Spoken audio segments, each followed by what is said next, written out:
Саламатсыңарбы балдар?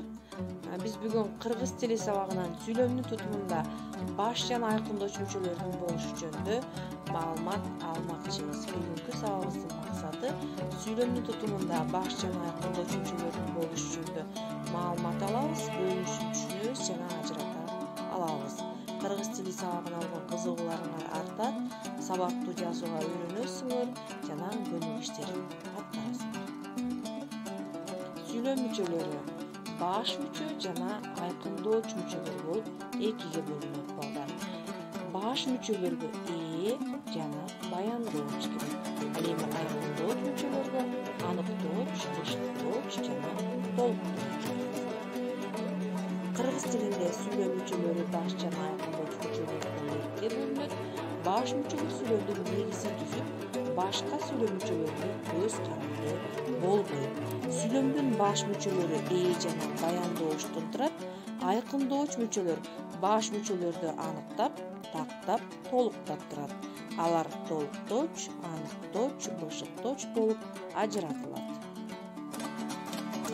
Баш мүчө башка сүйлөм мүчөлөрүнө көз каранды болбой, сүйлөмдүн негизин түзгөн мүчөлөр баш мүчөлөр деп аталат.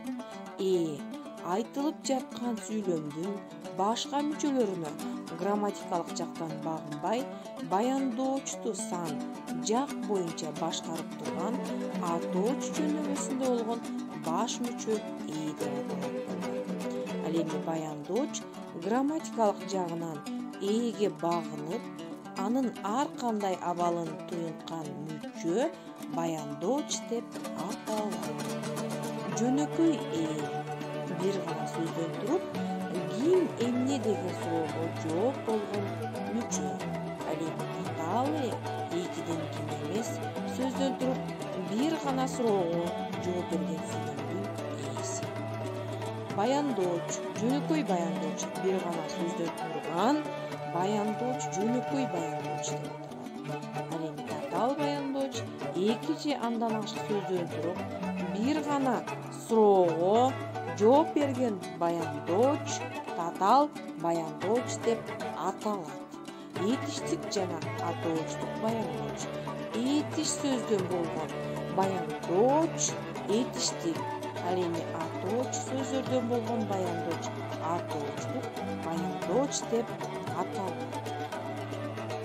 Балдар эми көнүк иштейли. Сүйлөмдөрдөн жана баяндоочтун түрлөрүн тапкыла. Китеп булагы. Бул жерде китеп. Биз сүйлөмдү талдап жатканда сүйлөмдүн эрежеси. Сүйлөм китеп булагы.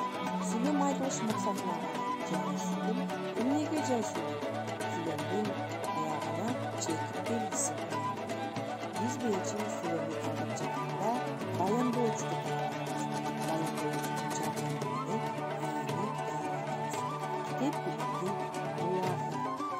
Китеп билимдин эмнеси? Булагы бул баяндооч. Билимдин булагы эмне? Андан кийинки сүйлөм окуучулар тыңдай алышты. Билим күчтүү эмне жагат, биек күчтүү жерге жагат. Бизге терси да айланды. Биз чагынчылык ишинде кызмат кылабыз. Жакшынын сөзүн таштаканга баскандай.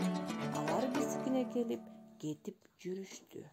Баш мүчөлөрдүн катышып турушу боюнча жөнөкөй сүйлөм экиге бөлүнөт. Эки тутумдуу. Мында да, баяндооч да экөө тең катышат. Мисалы, көл бетине нур чагылышат. Бул жерде да жана баяндооч да катышты. Бүгүн күн чайкайып качат.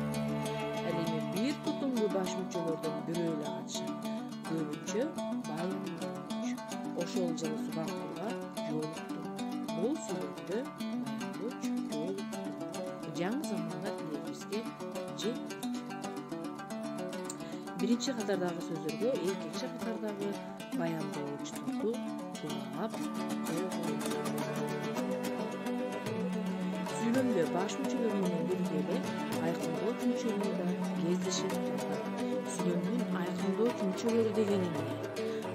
точ мүчөлөр баш мүчөлөрдү аныктап, пактап, толуктап турат. Алар толук точ, анык точ, бышык точ болуп ажыратылат.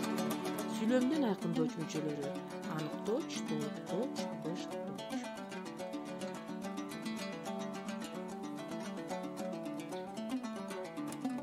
Сүйлөм мүчөлөрү канчага бөлүнөт балдар?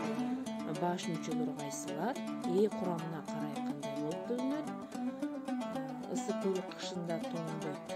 Сүйлөмдөгү ээлик милдетти кайсы сөз түркүмү аткарды? Андан кийин сүйлөмдүн баяндоочу атооч сөздөрдөн турса, зата точ, сыңай точ жана башка болсо кандай баяндооч деп аталат. Сүйлөмдүн айкындоочу мүчөлөрү деген эмне? Аларга кайсылар кирет? Кандай милдет аткарат? Балдар, силерге тапшырма: төмөнкү сүрөттөргө сүйлөп түзүп, баш жана айкындоочу мүчөлөрүнү